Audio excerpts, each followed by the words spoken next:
Hello, good afternoon. My name is Tara Folks and I'm part of the UK Hypnosis Convention 2019 team. Today I am joined by the fantastic Adam Awan, who is talking to us about his talk, which he's delivering on Sunday at 5 o'clock, entitled Hypnosis in Sleep Temples, Mind Control, Quantum Healing and Self-Liberation. So Adam's talk is around a journey to the ancient sleep temples that was spread across every continent and culture. And we see how hypnosis fits in within the bigger picture of these in terms of integrative healing for the mind, body and spirit. So Adam has practiced clinical hypnotherapy since 2007. He is also trained in mesmerism and is a pranic healer and a certified yoga teacher. So welcome, Adam. Thank you, Tara. Lovely to be here. Thank you, good. You've got such a diverse training and background. Can you tell me a little bit more about this, please?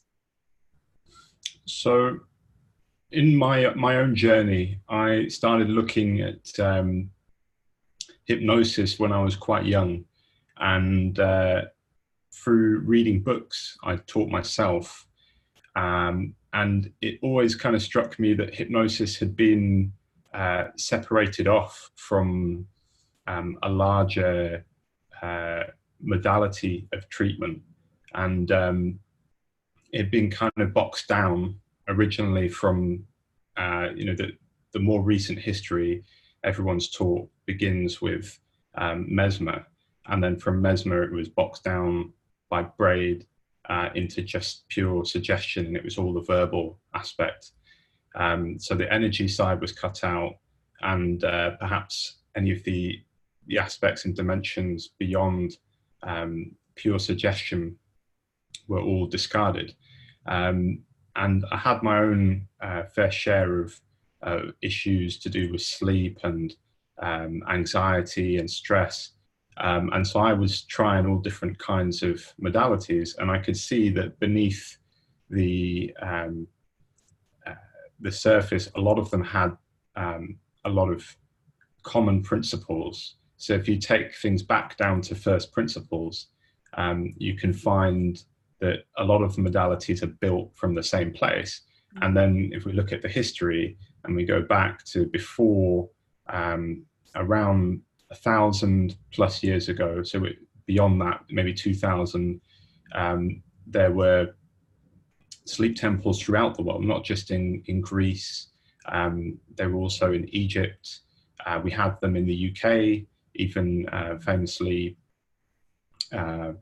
Tolkien visited the ones in the UK that were built by the Romans, and we've had it. They still exist in parts of Greece today, but the culture that was associated with that, which was a very holistic form of healing, which was integrative and included all aspects of the person, and including beyond their not only the physical aspects, but the emotional, mental, and spiritual aspects as well.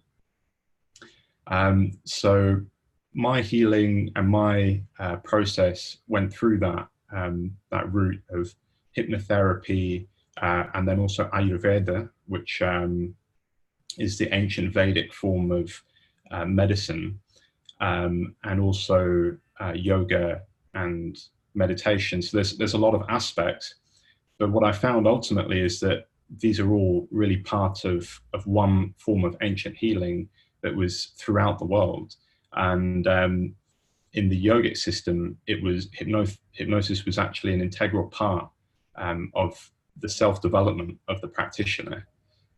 So as someone practiced yoga in the more advanced forms, including Trataka and pranayama, which is the control of the energy in the body, they will naturally develop self-hypnosis to the point where they're able to develop what are called siddhis, which are what we might say is supernormal or supernatural, but they're really kind of, I think the right term would be paranormal, because they're not necessarily supernatural, they're just less common.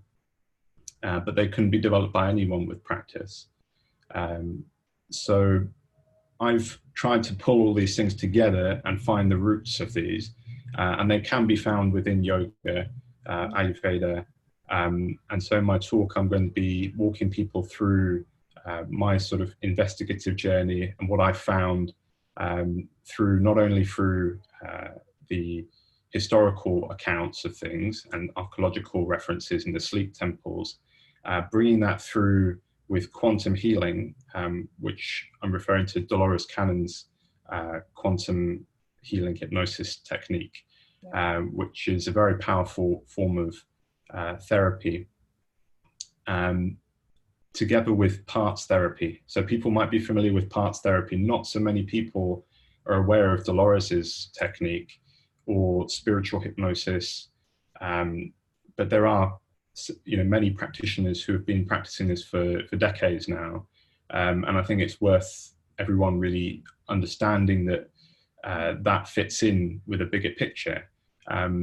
And realistically, if we can talk about that and we can look at it, if people are willing to read books about quantum healing and spiritual hypnosis and begin practicing it, just reaching out there, not necessarily believing that these things are 100%, taking them on face value, but questioning, and eventually there are pieces, because I myself am very analytical and didn't buy these things when I first heard about them, but through my journey I've come to, it's opened doors for me in terms of my own understanding of the world. I now can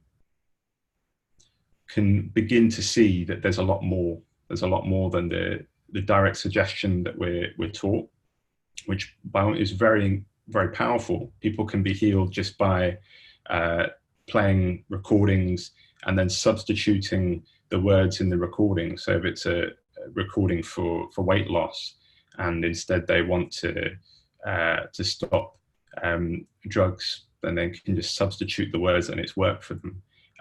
But it can go beyond that.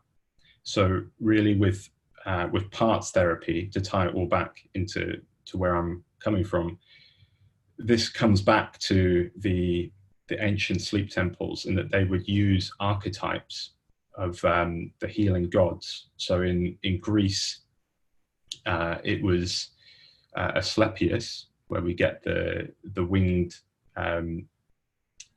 the wings of Asclepius, or the wings of Hermes, on the modern medicine symbols we have today. So it was using a form of parts therapy beyond, not a reductive form of parts therapy, but a larger form of parts therapy. So it's beyond the ego, into a kind of archetype. And that's what Dolores's technique does. That's what the ancient sleep temples did. That's what yoga does.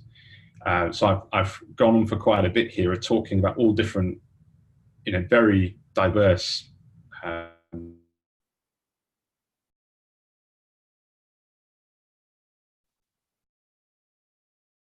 if we work at it with the model that we are expanding our consciousness beyond the ego, we can reach levels of consciousness that can provide healing to the person in a very deep way. And through Dolores's technique, we reach past lives. Whether or not we believe in past lives or not, it doesn't matter. That's actually just an avenue. It can be healing in itself to access that information, and it generally is given only that which is really useful for the person at that point. So things will be shown that are relevant and useful. It wouldn't be useful for them to see all of their past lives, for instance, in one go. It would be confusing. But then through that, we reach a state called the subconscious, what Dolores called the subconscious. But what that really is a very high state of consciousness that goes beyond an individual, beyond the group, beyond human, something much higher than that. And it's really exciting to work with that. And I'm hoping to encourage the average practitioner to really expand their mind for what's possible with hypnosis. Because if they start trying some of these techniques, they might begin to question, you know, the nature of reality, really, who they are, that we might all be connected, that we may have had past lives. And then that begs the question, if we've had past lives, are we going to be coming here again? And what's the purpose of it all? And how can that be used for really profound healing? Wow, that sounds absolutely fascinating. There is that sort of interconnectivity that do we have, don't we have, you know, that whole butterfly effect situation that many people are not aware of, that people take for granted, that people dismiss. And so by the sounds of it, then your talk will be sort of going over and summarizing all of this, looking at the different levels of consciousness and really expanding and really questioning people's sense of what they think is real at the moment, and really challenging that, I guess. I'm hoping that I'm going to be able to provide people with tools that they can actually go away with and begin to use within their hypnotherapy sessions, that are not going to necessarily push people beyond where they're comfortable. But when the client is ready, in a kind of client-focused way, they can reach whatever is relevant for them. So it's not necessarily pushing someone into a past life when they're not ready to do that. But it's allowing them at whatever stage of development they're at to reach that information that can be very helpful for them. Yeah, I mean, I didn't mean pushing the client, I meant really pushing the therapist beyond their current sort of realm of thinking and possibility, that then they can look to attend your talk to actually really begin to question that. And, you know, what if we can push ourselves, if we can really develop ourselves beyond what we currently are using, and really challenge ourselves and our practice.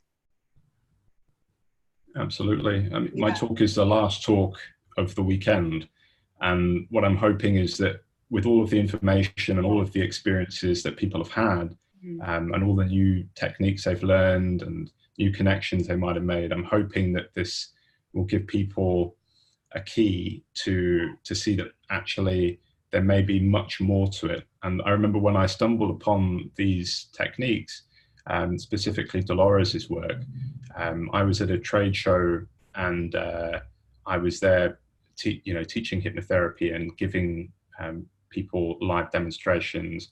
And someone came up to me and asked me if I heard of Dolores Cannon, and I said, no, I've not heard of it. So I had to go away and look at her work, and she has vast accounts of hypnotherapy sessions, dozens of books which talk about everything from in between lives.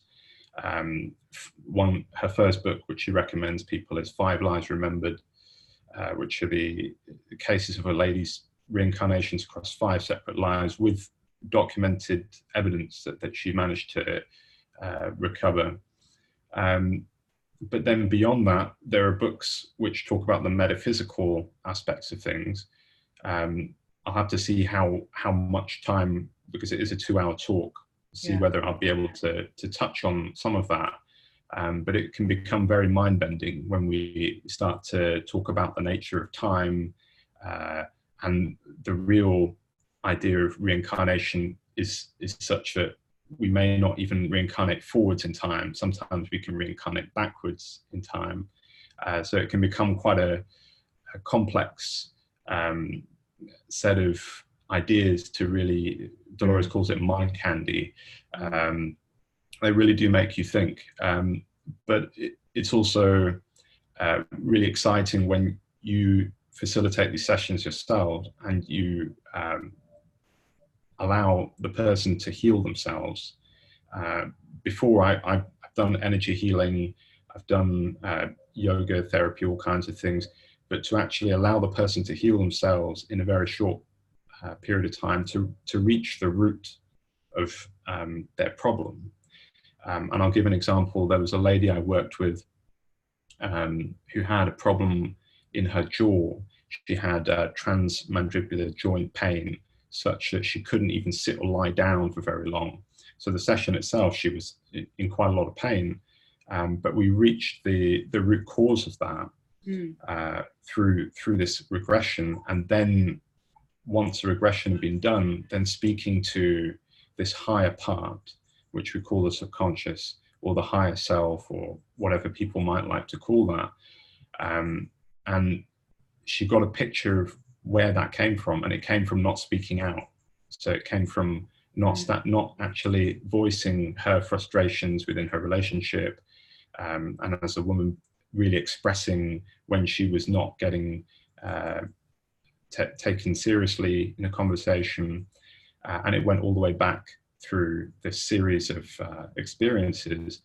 But through getting that context with the higher self part, you were able to achieve an immediate healing, so that she had no more pain from the end of that session. So it's exciting because we're not just putting a band-aid on. It's not just tackling symptoms. It's really getting to the root cause of things. And all of these classical modalities of healing that were practiced in the sleep temples, they would actually start with what they call catharsis in the Greek. In Greek, it means to cleanse and to remove. And in yoga, we still have the full scientific practices that are required to do these kind of healing and cleansing within ourselves. In yoga, they're called shatkarma, cleansing practices. And in Ayurveda, when the practitioner does them for the person, or it's facilitated in a kind of clinical setting, then it's called panchakarma. So this is being more and more appreciated within medical science as well. The principles of fasting, of detoxing, of removing and cleansing things. People can have healing effects just from fasting. And there's a lot of research to back that up now, that people can have healing from Alzheimer's and really diseases we thought were intreatable, just through fasting for 21 days on a water fast, for instance. And even within, I believe, 72 hours, we start developing a new immune system. So the use of herbs and the use of yogasana. So one aspect of the talk will be talking about the deeper nature of yoga, beyond just the physical practice. It's really all about meditation. And the physical practice is there because it's difficult to control the mind. And so we start with the body. Generally, you're actually supposed to start with cleansing the body, and then with asana, the postures, to control the mind by holding the body in one position. Not only do you balance the body, remove blockages, and raise the energy, called sublimation, which is incredibly important for everyone in this day and age, but you're naturally bringing about, it will necessarily bring about a state of meditation after a long enough period, through the use of mudra, bandha, pranayama. These are all Sanskrit words, but effectively they're different techniques beyond just the physical practices. So what's taught in gyms is really a very diluted, and it's not really what you can call yoga, because yoga means union, which is about reaching this highest state of consciousness. It's about expanding the consciousness and reaching a union with the infinite, which sounds very woo-woo, but it's practical and it can be done.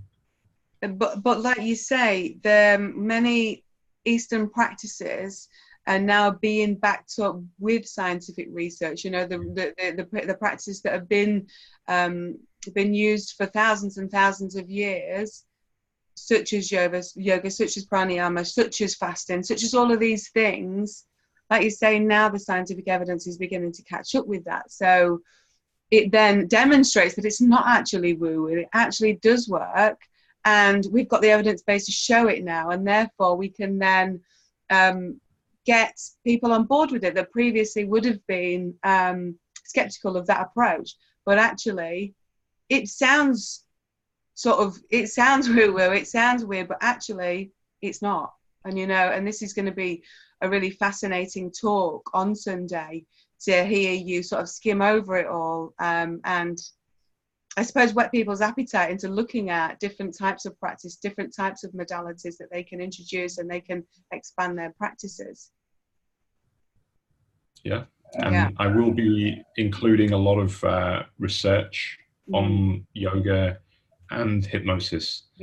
Some of the neuroscience research in hypnosis, and a lot of new research that shows how yogic practices and specifically meditation can change the brain, and it can heal a lot of things really rapidly. And hopefully hypnotherapists can integrate simple meditation alongside, say, self-hypnosis. It's quite easy to teach basic forms of meditation. So I'll be sharing how to give people's clients some basic meditation techniques as well. Fantastic. Will you, so on the day you'll be looking at for people to begin their own developing themselves, but also developing their practices at the same time. Is that correct? Yeah. Ideally, the person will practice themselves, and I think the best therapists have worked through a lot of the issues they've had with the techniques that they're using with their clients. And in that way, they have the first-hand experience of what works and how it is to be on the other side, and what really allows the healing to take place. So I will encourage people to use it for themselves. And eventually, yoga is really a practice that you do for yourself. You can go to a class and practice in a group, but the way it's classically taught is with a guru who will teach you the technique, and then you go away, and every day you have a sadhana, which is your own personal practice. And through possibly years, it used to be that the guru will come and teach someone something, and then for 12 years they'll have to go away and practice that, and then he'll come back and give them the more advanced practices. But people can see results very quickly, even with I like to encourage 20 minutes, because I feel that's a reasonable amount of time, and the research has been done on that period of time anyway, so we know that 20 minutes is enough. And there are whole holistic practices that can be done within 20 minutes a day that will change people's lives. So would you advise people to do the 20 minutes yogic practice, but also incorporate the meditation within that, or do an additional meditation following or before? I'd say to start with the 20 minutes, which has a meditation at the end, because as I was saying, yoga is really about meditation as an endpoint. Meditation is the ultimate sort of destination. In Patanjali's Yoga Sutras, there are 8 stages of yoga, and they begin with the sort of foundation, yama, niyama, asana, which we know, and then pranayama, which is a control of the energy, and then pratyahara, dharana, dhyana, and samadhi. So all of the last 4 of those, you could term those meditation. Really, dhyan is meditation, but it's always just setting the stage for meditation, because we can ask people, okay, just sit and stop thinking, but very few people can do that effectively. So you have to do all of these other practices. Even fasting, you might not think, oh well, fasting is going to help the person stop the mindless chatter that's going on in their head and allow them to reach a deep state of meditation. But it's removing the toxins from the physical body, which we call the annamaya kosha, which literally means food body. So all of the toxins that we've accumulated through either chemicals or through eating processed foods and so on and so forth, even the thoughts that we've had, they accumulate within the muscle tissue of the body, within the nerve cells and so on. So when we're cleansing the physical body, it will allow the higher bodies to purify, and the higher bodies include the mental bodies and the emotional bodies. So when you're doing a physical cleanse, or when you're doing the asana and you're balancing the physical body and the energy on the left and the right sides of the body, you're balancing the left and the right hemispheres of the brain, but also the energy on the left side of the body and the right side of the body, which is what allows the person to reach the deeper states of meditation. So it's not recommended to just throw meditation upon someone and say, go and meditate, because it's going to be tricky. And so many people experience this, that when they try and start meditating, they find it impossible, that thoughts come up. And so they go down the route of doing something like Headspace, which is a guided meditation, which, there's nothing wrong with that, but it's not the same as meditation. So it's meditation and hypnosis are two sides of the same coin, where Headspace is actually guided hypnosis, where it's the masculine form of it, where someone else's voice is effectively guiding you into a state, whereas meditation is done through self-directed willpower. So all of these different aspects that I'll be talking about are really setting the stage for meditation to take place. And the 20-minute practice that I'll encourage people to do is really, it's going to include a bit of physical practice. And then at the end, you have about 5 or 10 minutes to begin with of just meditation.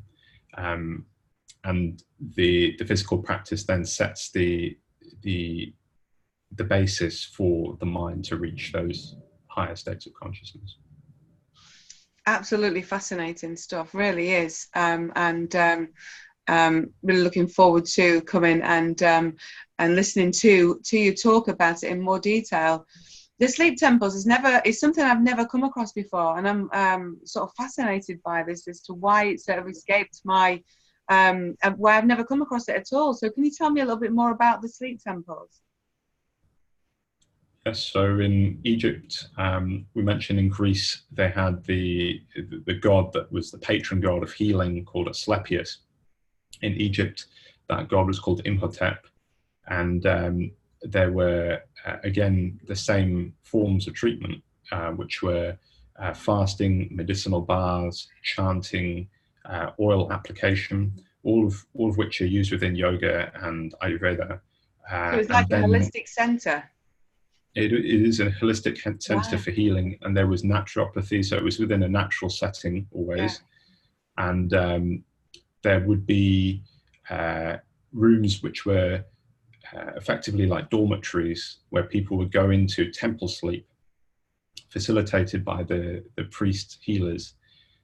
So Hippocrates, who everyone knows as the father of modern science, his father was one such temple priest. And the process was a bit like lucid dreaming and hypnosis. Some people suggest they used psychedelic substances to help attain that state, but I don't know how they can say that for sure with the archaeology as such. But I've also experienced with my clients, 2 of my clients have gone to past lives, one in Egypt, where she was a temple priestess, and she had to go through extreme austerities for her whole life. She was raised to be a channel, as it were, for divine energy for the people. So her whole life was lived completely in a state of purity. There was a lot of meditation, a lot of ritual, but practically speaking, the temple sleep, when it was done, allowed the person to reach into the archetypal, what Jung would call the collective unconscious. And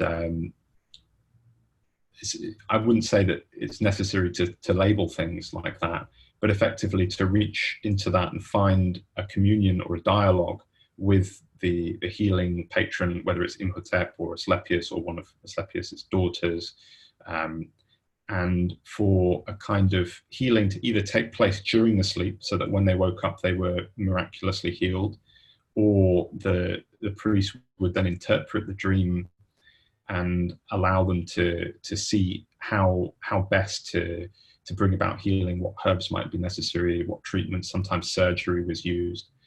And there were over 300 of these temples across Greece. In Egypt, we only know of the sort of main temples around Giza. But the process is strikingly similar to what Mesmer was performing, because he used to use medicinal baths, and he would use an iron rod, which brought about healing just by passing the iron rod over people, which from a mesmeric and a pranic healing perspective, we see that energy is definitely playing a part in the healing. So I think part of my talk, I'm going to have to explain some of the research into energy, say Qigong and pranic healing, and explain how the body is more than just a physical vessel, and we're not the physical vessel. We're not the brain. We're not the mind. But the energy healing that's done through this kind of therapeutic process, whether it's a temple sleep or the quantum healing that I've been describing, is very profound. And with Dolores's technique, we can remove energetic blockages and even dialogue with them to see how they became lodged in the person's energy body, and facilitate them to leave.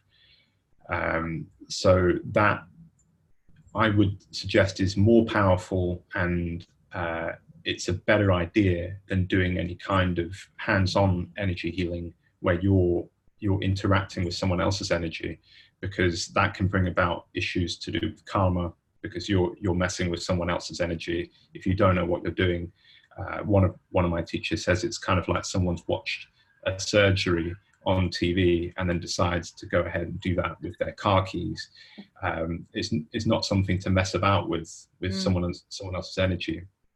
And all of our physical problems have their initial seed. You know, the manifestation comes into the physical, but the seed of it is always within the energy. So if you can remove the issue within the energy, then that causes the physical to realign, and the ailment disappears. I think it's amazing. I could listen to you talk about it all day, Adam. Thank you very much for joining me today, and your talk just sounds fascinating. And yeah, as I say, I could listen to you all day. The tickets are still available if you would like to see Adam. He is talking at 5 o'clock on Sunday at the UK Hypnosis Convention. Tickets are still available at the UK Hypnosis Convention.co.uk. Thank you for listening today. Thank you for joining me, Adam, and I look forward to seeing you in November. My pleasure. I'll see you then.